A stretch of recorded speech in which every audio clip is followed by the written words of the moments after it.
Hello friends, welcome to let's learn maths. Exercise 3.5 question number second का first part. For which values of a and b does the following pair of linear equations have an infinite number of solution. Question number second के first part में कहा है कि ए और B के किस मान के लिए जो नीचे given pair of linear equation है उसके इनफाइनाइट नंबर ऑफ सॉल्यूशन होंगे, यानी कि मैनी सॉल्यूशन होंगे। ठीक है, ए और बी की वो वैल्यूज बतानी है जिनको अगर हम इन इक्वेशन में रखते हैं तो मैनी सॉल्यूशन हो सकता है। ठीक है, तो मैनी सॉल्यूशन की कंडीशन पे हमें ए और बी की वैल्यू को फाइंड आउट करना है। तो ये हमें फर्स्ट इक्वेशन गिवन की गई है 2x plus 3y is equal to 7। Second condition है a minus B into X plus A plus B into Y is equal to 3a plus B minus 2। ये सेकेंड इक्वेशन गिवन की गई है। ठीक है, तो हम इसमें रेशोज निकाल लेते हैं। तो हम इनको जनरल फॉर्म में भी निकाल सकते हैं रेशोज को, और ऐसे भी निकाल सकते हैं। बस ध्यान रखना है कि दोनों ही इक्वेशन में या तो सी कांस्टेंट वाली जो वैल्यू है वो इज इक्वल टू के एक साइड हो, या फिर सारी ही वैल्यू इज इक्वल टू के एक तरफ हो। ठीक है, four many solution, four many solution के लिए क्या होगा, फोर मैनी सॉल्यूशन हमें ए और बी की जो वैल्यू बतानी है वो किस कंडीशन में बतानी है, हमें बतानी है वो कोइंसिडेंट कंडीशन में। फोर मैनी सॉल्यूशन के लिए तो फोर मैनी सॉल्यूशन कब होते हैं, जब हमारी कंडीशन होती है कोइंसिडेंट वाली। A one by a two equal होना चाहिए B one by B two के, और ये इक्वल होना चाहिए c one by c two के।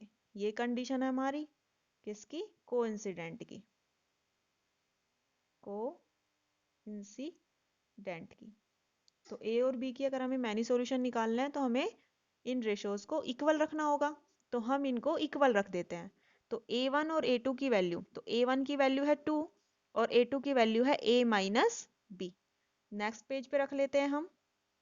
ए वन की वैल्यू है 2 और ए टू की वैल्यू है ए माइनस बी। ये इक्वल होना चाहिए B one by B two के। तो बी वन की वैल्यू कितनी है, 3 है प्लस के, और बी टू की वैल्यू क्या है, प्लस के ए प्लस बी। ठीक है, ये जो ब्रैकेट है y के साथ ये y का कोफिशिएंट है, और y का कोफिशिएंट ही क्या कहलाता है, b2 कहलाता है। और ये कैसा है, प्लस का है। ठीक है, ये प्लस का है। ठीक, तो हम इसको लिख लेंगे नेक्स्ट पेज पे। तो ये वैल्यू है 3b1 की, और b2 की वैल्यू है a plus B is equal to third value जो c1 बाई सी टू है हमारा रेशो। तो c1 की वैल्यू है 7 और c2 की वैल्यू है ये 3a प्लस बी माइनस 2। लिख लेते हैं इसको हम, 7 अपॉन में 3a प्लस बी माइनस के 2, ये है। तो हम इसको कह देते हैं फर्स्ट, इसको सेकंड और इसको थर्ड। ठीक, तो हम पहले फर्स्ट और थर्ड से निकाल लेते हैं, और एक हम सेकंड और थर्ड से निकाल लेंगे। By first and third. ठीक है, 3 नंबर हमने इनको दे दिए फर्स्ट सेकंड थर्ड के। पहले हम फर्स्ट और थर्ड से निकाल लेते हैं, क्योंकि जो इक्वेशन बनती है वो किन्हीं दो से बन सकती है। तीनों को एक साथ लेके हम कोई भी सॉल्यूशन नहीं कर सकते, तो हम किन्हीं दो दो को लेके इक्वेशन बना लेते हैं। तो इसीलिए हम पहले फर्स्ट और थर्ड को ले रहे हैं, फिर हम सेकंड और थर्ड को ले लें। आप किन्हीं भी दो को ले सकते हैं एक साथ, जरूरी नहीं है कि हम फर्स्ट और थर्ड को ही लें। आप फर्स्ट सेकंड को भी ले सकते हैं, सेकंड थर्ड को ले सकते हैं, फर्स्ट थर्ड को ले सकते हैं। तो हम जो ले रहे हैं वो फर्स्ट और थर्ड को ले रहे हैं। ठीक है, तो फर्स्ट है हमारी 2 अपॉन ए माइनस बी। तो फर्स्ट है हमारी 2 अपॉन ए माइनस के B is equal to third है हमारी value 7 upon 3a plus B minus के 2, ये है। तो इनके अब हम क्रॉस मल्टीप्लाई करेंगे सोल्व करने के लिए। तो 2 की मल्टीप्लाई करेंगे इसमें, तो क्या हो जाएगा, ये 2 3 जा 6 से प्लस 2b माइनस 2 2 जा 4 इज इक्वल टू 7 की इसमें करेंगे मल्टीप्लाई, तो ये हो जाएगा 7a और माइनस के 7b, ये आया। तो ये क्या आ जाएगा, इन सब को ले आते हैं हम ए की तरफ, तो ये हो जाएगा 6a प्लस 2b माइनस के 4 और 7 इधर हो जाएंगे माइनस के और 7 भी इधर आके हो जाएंगे प्लस के, इज इक्वल टू 0 0। ठीक है, 6a और 7a ये प्लस के 6 हैं और ये माइनस के हैं, तो ये हो जाएगा माइनस के a। 2b और 7b दोनों ही प्लस के हैं, तो 7 और 2 हो जाएंगे 9b माइनस के 4 इज इक्वल टू 0। तो एक इक्वेशन हमारे पास आ गई है, थर्ड इक्वेशन। ठीक है, फर्स्ट और सेकंड हम पहले ही नाम दे चुके हैं, तो अब नेक्स्ट है थर्ड इक्वेशन। एक इक्वेशन मिल गई, अब एक इक्वेशन हम लेंगे सेकंड और थर्ड से बनाएंगे। ठीक है, बाई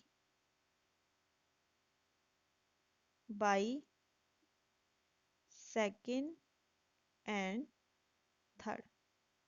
तो सेकंड क्या है हमारी वैल्यू 3/a प्लस बी और third 7/3a plus B minus 2। इसको लिख लेते हैं हम नेक्स्ट पे। ये हमने इसे लिख लिया, नेक्स्ट पेज पे रिटर्न कर लिया।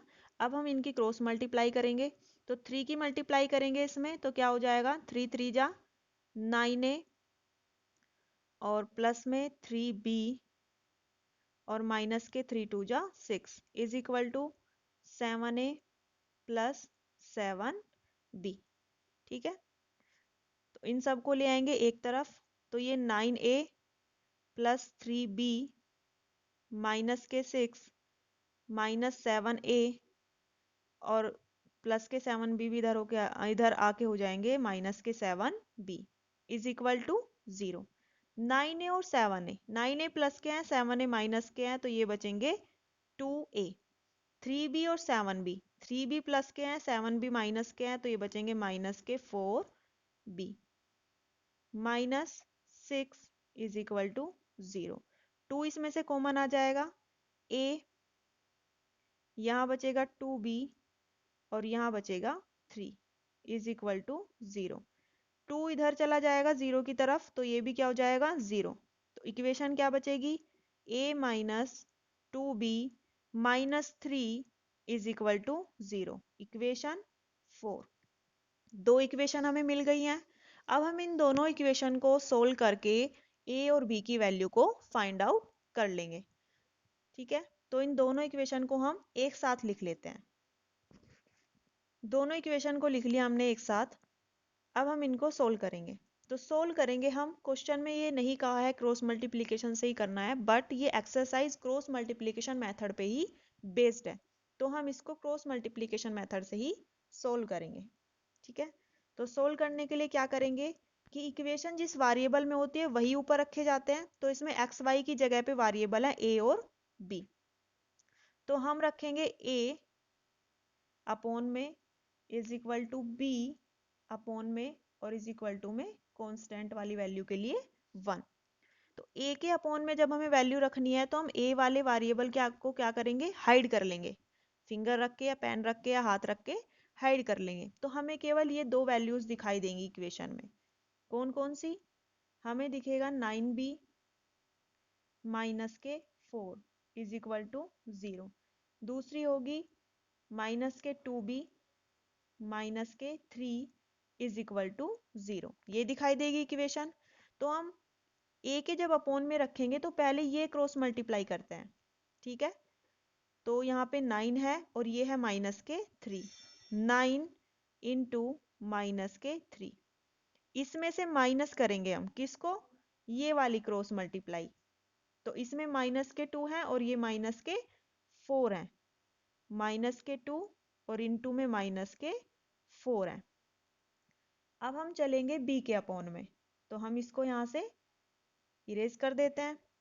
अब फिंगर को a वाले वेरिएबल से हटा के हम b वाली जो वैल्यू है उनको हाइड कर लेंगे। फिंगर या पेन जो भी आप जिस तरह से हाइड कर रहे हैं उसको आप इसके ऊपर रख देंगे, तो ये हाइड हो जाएगा। आपको केवल a वाली वैल्यू और कांस्टेंट वाली वैल्यू इक्वेशन में दिखाई देगी।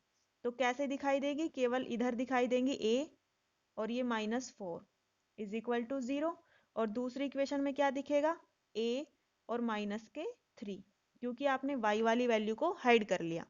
तो जब हम b के अपॉन में रखेंगे, y का मीन्स है यानी कि जो b आया है y की जगह पे इस इक्वेशन में, तो b वाली वैल्यू, ठीक है। और जब हम b के अपॉन में रखते हैं तो पहले ये क्रॉस मल्टीप्लाई, यानी कि जो सेकंड वेरिएबल या सेकंड कैलकुलेशन पे हम आते हैं तो इसमें b वाला वेरिएबल है, तो हम पहले ये क्रॉस मल्टीप्लाई करते हैं। तो इसमें कोफिशिएंट कितना है 1 और ये है माइनस के 4, 1 इंटू माइनस के 4। इस क्रॉस मल्टीप्लाई में से माइनस करेंगे किसको, ये क्रॉस मल्टीप्लाई, तो यहाँ पे है -1 और ये है -3, ठीक है। अब आ जाते हैं हम कांस्टेंट वाली वैल्यू पे, तो इसको कर देते हैं यहाँ से इरेज कर दिया। अब हम क्या करेंगे, फिंगर को हटा के अब हम हाइड कर लेंगे कांस्टेंट वाली वैल्यू को, तो हमें a वेरिएबल वाली वैल्यू और b ये दिखाई देंगी, ये दिखेंगी हमें, कांस्टेंट वाली वैल्यू नहीं दिखेगी। फिर दूसरी इक्वेशन में a और माइनस के 2b इज इक्वल टू 0, ठीक। अब 1 के अपॉन में रखेंगे हम, फिर से पहले ये क्रॉस मल्टीप्लाई रखेंगे, -1 और इनटू में माइनस के 2, इसमें से माइनस करेंगे, किसको माइनस करेंगे इसमें से हम, ये क्रॉस मल्टीप्लाई, ठीक है। तो ये 1 और ये 9 दोनों ही पॉजिटिव हैं, 1 इंटू 9, ठीक है। अब क्रॉस मल्टीप्लाई करके हमने यहाँ पे नीचे रख लिया, अब हम करेंगे इसको सोल्व। a अपॉन ये 9 है और ये -3, तो ये हो जाएंगे 9 3 जा 27, माइनस ये माइनस है ये भी माइनस है, तो दोनों वैल्यू प्लस हो गई, 4 2 जा 8, मल्टीप्लाई में प्लस हो गई, is equal to b upon minus के 4 और प्लस के 1 मल्टीप्लाई करेंगे तो माइनस के 4, माइनस माइनस माइनस प्लस 3 1 जा 3 is equal to 1 upon minus minus plus और 2 1 जा 2, माइनस 9 1 जा 9, ये आया। नेक्स्ट पेज पे लिख लेते हैं हम a upon b upon 1 upon a के अपॉन में माइनस के 27 और माइनस के 8 कितने हो जाएंगे, ये माइनस के 35 हो जाएंगे, ठीक है। कितने हो जाएंगे, माइनस के 35, ये हो गया। अब चलते हैं b के अपॉन में, b के अपॉन में माइनस के 4 और माइनस के 3 कितने हो जाएंगे, माइनस के 7, माइनस के 7। 1 के अपॉन में, 1 के अपॉन में प्लस के 2 है और माइनस के 9 है, तो माइनस के 9 में से 2 को माइनस करें, 2 को माइनस करेंगे तो कितना बचेगा, माइनस के 7, 7। तो ये फर्स्ट सेकंड और थर्ड नंबर दे दिया हमने, नंबरिंग कर दी फर्स्ट सेकंड थर्ड की। तो पहले हम ले लेते हैं बाई फर्स्ट एंड थर्ड से, ठीक है। फर्स्ट एंड थर्ड से, तो ये है a अपॉन में माइनस के 35 इज इक्वल टू, थर्ड में है 1 अपॉन माइनस के 7, तो क्रॉस मल्टीप्लाई करेंगे, ये हो जाएगा a is equal to minus के 35 आ जाएंगे इधर और अपॉन में माइनस के 7, माइनस से माइनस कैंसिल, 7 से 35 को डिवाइड करेंगे 5, तो a की वैल्यू कितनी आ गई, a की वैल्यू आ गई 5, ठीक है। उसके बाद by second and third, second और थर्ड से ले लेते हैं, तो सेकंड है b, सेकंड है b अपॉन माइनस के 7 is equal to 1 upon minus के 7, ठीक है। तो ये हो जाएगा b is equal to minus के 7, b is equal to minus के 7 अपॉन में माइनस के 7, माइनस से माइनस कैंसिल, 7 से 7, तो ये आ जाएगा b is equal to 1, b की वैल्यू आ गई 1, आंसर, ठीक है। तो a की वैल्यू 5 और b की वैल्यू 1, ठीक है। तो अगर हम a की वैल्यू 5 रखते हैं और b की वैल्यू 1 रखते हैं, तो given pair of linear equation कैसा होगा, given pair of linear equation के मैनी सॉल्यूशन होंगे, ठीक है, आंसर।